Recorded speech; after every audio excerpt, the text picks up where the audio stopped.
Yo, what is going on, Senpai Squad? Welcome back to a brand new video, and today we have the review for Eden's Zero Chapter 3. Hiro Mashima's brand new manga series was back again with another super long chapter, although, to me at least, it did not seem as long as it was meant to be. It's supposed to be 30 chapters. Obviously, we've gone down slightly from chapter 1. I think chapter 1 was 80, chapter 2 50.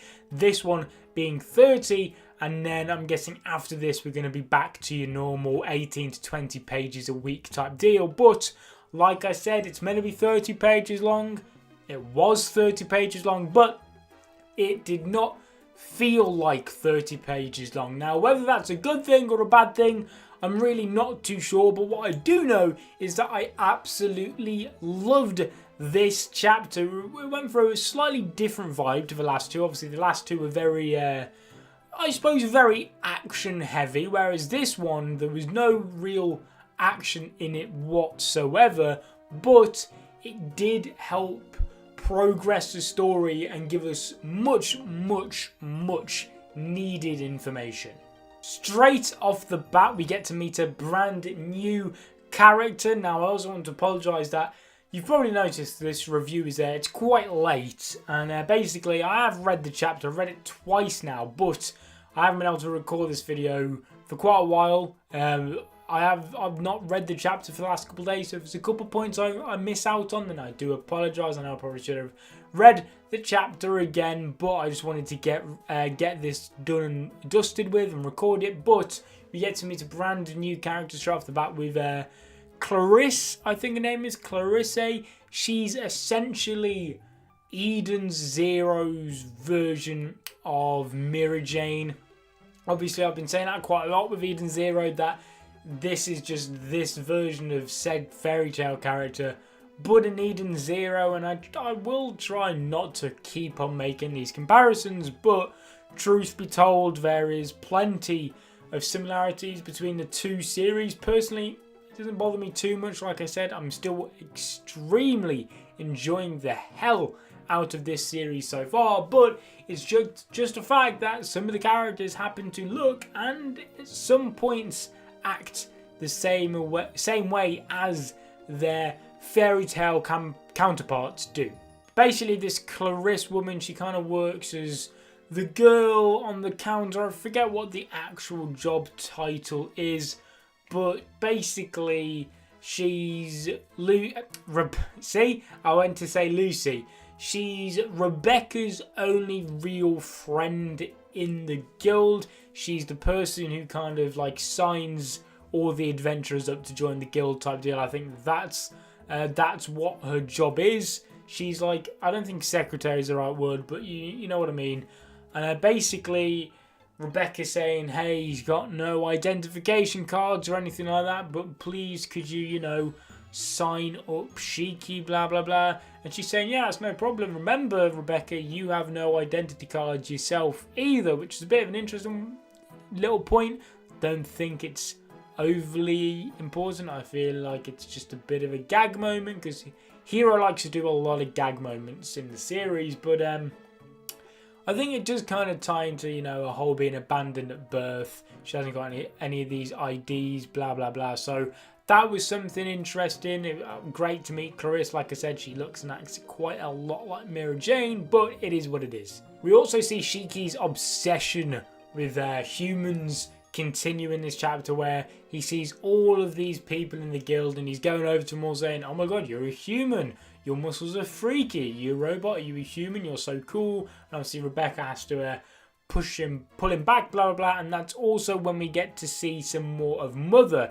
It wasn't the actual Mother, by the way. By Mother I mean that big giant blue woman we saw in space, but we found out that she's called Mother, or at least that's what the guild members call her. They kind of look up to her as a goddess of space, and she's kind of like a, I don't know, like a legend type thing. It's something that everyone in the guild looks up to. And Shiki then says how, oh, I feel like I've met her before, which was really interesting, because obviously we saw at the start of the last chapter that Mother had a slight idea who Shiki was, because she was saying, I wonder what path you'll take. I wonder if you'll become a hero or a demon king, something along those lines. So there's clearly some backstory between Shiki and Mother. I wonder whether or not Mother is Shiki's actual mother. Like, I know that sounds just crazy, like look at the size of her, but you gotta think, you know, Fairy Tail, Natsu's father figure, of who he called Dad, was a literal dragon 10 times the size of him, so it wouldn't surprise me too much if there was some sort of family connection between Mother and Shinki, but I suppose we'll see.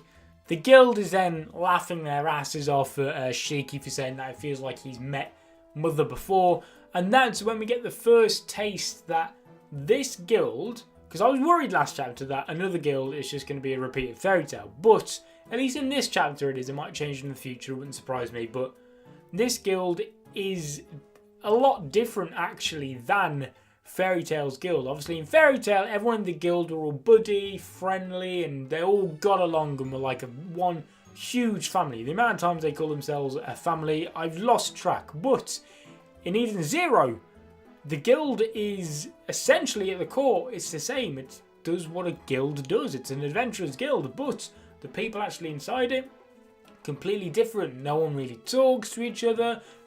Like I said, these guys laughing at Shiki, they kind of look down on some people. There's just little friendship groups. Rebecca actually says that before she came along, Clarisse was her only actual friend that she spoke to in the guild. She says everyone else she doesn't really speak to or know of. So that whole family type vibe going on in the guild, I forgot what it's called. I think it's Meteor's Torch. Yeah, that guild is not like the Fairy Tail guild, so at least it is slightly different. We also met another new character in this chapter, and her name was Lavilla. I keep on going to call her Vanilla for some reason. I don't know why, but her name was Lavilla, and you already know she looks similar to someone like Fairy Tail. She is basically, kind of anyway, this series' version of Wendy. Now, she's not a lolly, and she's not this kind-hearted sweetheart. She's actually more related to Wendy's, I think, was it Edulus counterpart? You know, like the alternate version of Wendy, where she was grown up and she was quite, I don't know what the correct word would be, kind of like cranky and a bit, I can't really think of the word, but I'm sure obviously if you know Fairy Tail, you know what I'm talking about. And Lavilla is basically the same. But one thing I want to point out with Lavilla, I don't know how many of you guys would notice it. Bit of an interesting thing in my opinion. And it's going to sound a bit weird straight off the bat, but her hairstyle. Yeah, I know. Bear with me a minute. If you look at her hairstyle, she's got this like ponytail thing. Now, if you see her ponytail, it's not actually connected to her head. Yeah, I know, it's a bit weird. Now, there's two things this could be. It is this crazy world where anything's possible pretty much, so maybe, you know, it's just some form of like weird hair extension, something like that, I don't know. The other thing, this is what I'm calling that this Lavilla girl is actually a robot cyborg, and that's why her ponytail's kind of like floating, detached from her head. I'm calling it. I might be wrong, but this Lavilla girl, I feel like she's going to be a robot cyborg type thing like we've seen tons of other people on. But we find out that this Lavilla girl, she's like some super huge B-Cuber. She's got over like 1 million subscribers, and she talks down on Rebecca saying, I do hope your videos will become more interesting at some point. And then there's all these guys fanboying over her, and she's like charging people for signatures and pictures, and she's like signing things with literal just drawing a pile of crap as a signature. So you can tell she's being made to kind of hate. But basically all that's going on, she's talking down to Rebecca, and Shiki just absolutely owns her. He basically holds her hand. He's like, oh, what do you want? Do you want a picture, an autograph? Come on, what's the matter? Do you want to hold hands? Shake hands? And Shiki uses gravity powers, and then she just turns her upside down. It was quite satisfying. And then she comes back down, she's saying, oh my god, I need to get him into a video. My theory on how this Lavilla type of relationship is going to go on, I don't think she's going to be this hated character for very long. I imagine there'll be a bit of a character arc where, I don't know, she'll get kidnapped or something like that, and then it'll be Shiki and Rebecca who save her, and that's where she'll be like, oh, you know, you guys aren't that bad, and then they'll all become friends because, you know, at the end of the day, it is slightly predictable being Hiro Mashima that there is going to be a huge friendship circle at some point. My theory is that Livilla will be a part of that. I feel like she'll go into some character development and she'll kind of have a change of personality, and we'll kind of see the true Livilla, I reckon, will be more like the actual Wendy and not the alternate Wendy.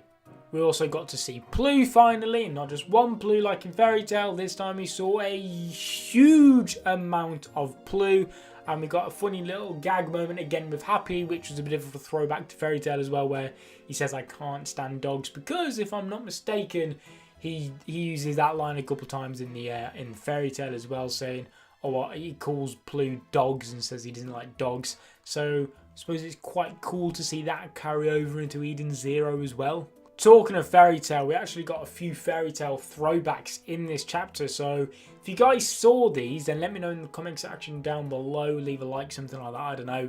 But in two of the panels, we actually see former Fairy Tail members. First of all, it's Levy and her team, her squad. I forgot the other people's name, unfortunately. We get to see her. Unfortunately, Gajeel wasn't with him because, although I might have my problems with Fairy Tail, Gajeel is a complete and utter badass. I imagine he'll probably have some sort of counterpart in this series, so that's going to be exciting. But we got to see Levy and her team, but I think the ones most people will like to see is we saw Natsu and Lucy in the background of a panel. Yes, that's right. They were chilling together at the diner, I think it was.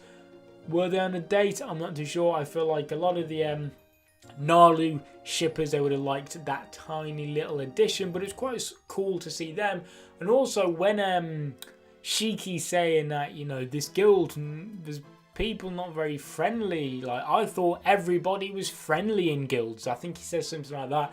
And that's when Rebecca actually says, oh yeah, there was a manga like that once. So another little cool Fairy Tail Easter eggs. I don't think this series is at all connected to Fairy Tail. In fact, the fact that she says Fairy Tail is a manga series in Eden Zero shows that it's not actually connected. But the Fairy Tail Easter eggs, especially in the early chapters, they're more than welcome. It's really cool to see, especially with the final season of the Fairy Tail anime coming soon.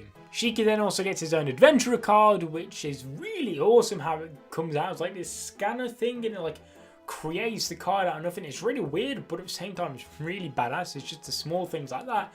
And because he didn't have a last name, Rebecca says, I've given you a last name, which is the name of your birth star. So we now have a full name for Shiki. It's Shiki Granbell. And then also we finally get what I believe to be the start of the first proper arc of the series, where Shiki gets up and says to Rebecca, let's go and meet Mother. I want to know why I feel like I've seen her before, and also if you record it, it'll make for an insane B-Cube video as well. And that's basically where I imagine their first adventure starts. But she says if we want to get that far to try and find Mother, then we need a crew and a ship. So obviously they're going to go get a ship from this doctor guy. And Rebecca tries ringing Doctor to tell that they're going to come, but doesn't answer his phone, and that already is one big hell of a flag. You know, that's a sign that something ain't right. We then get to see the Urza looking woman from the previous chapter. I wasn't too sure whether or not she'd be a good or a bad character, villain, whatever. It looks as though she's going to be a villain. Her name was Elcy Crimson, I think. And we find out that they are space pirates, which is pretty goddamn awesome. I'm not going to lie. Having space pirates, they were called like Elcy's crew, something like that. And basically they storm into the guild asking Clarissa, like, where is this man? And they show a picture of Shiki, and she tries to lie saying, oh, I don't know, but she was a terrible liar. And then everyone in the guild was actually snitching on him. You know, again, furthering the fact that this is not the friendly guild from Fairy Tail. They all snitched on him, and then she was saying like, right, they're heading to, I think it was the planet River, something like that, and we get to see then Shiki and Rebecca actually in their ship on the way to see the Doctor at Planet River, and then we get to see the planet, and one of Elcy's pirates saying, hey, like, princess, and she's like, yeah, I know, that star is already dead, and that is exactly where the chapter ended, on that cliffhanger. I cannot wait for this next chapter. I imagine my next chapter review won't be too long, because obviously of how late this chapter is. I think the chapter comes out on Mondays, if I'm not mistaken, so you'll probably get the next chapter in a few days. I can't wait for it. I'm loving Eden Zero right now. I hope Hero continues on the track he's on right now, because so far from what I've seen, this is a lot like Fairy Tail, just not making the same mistakes as Fairy Tail, and instead it's only 3 chapters. There's a long way to go still, but I'm enjoying the hell out of this, and this quite possibly might be my favourite chapter. Maybe chapter 2 was, I'm not too sure, but it's been up and up and up since chapter 1. If you guys enjoyed the video, please smash the like button, subscribe if you're not ready to become a member of the Senpai Squad, and I will see you guys in another video. But until then, peace. It was all a dream. I used to read Word Up magazine, Salt and Pepper and everything up in the limousine. This is on my wall. Every Saturday, rapping back.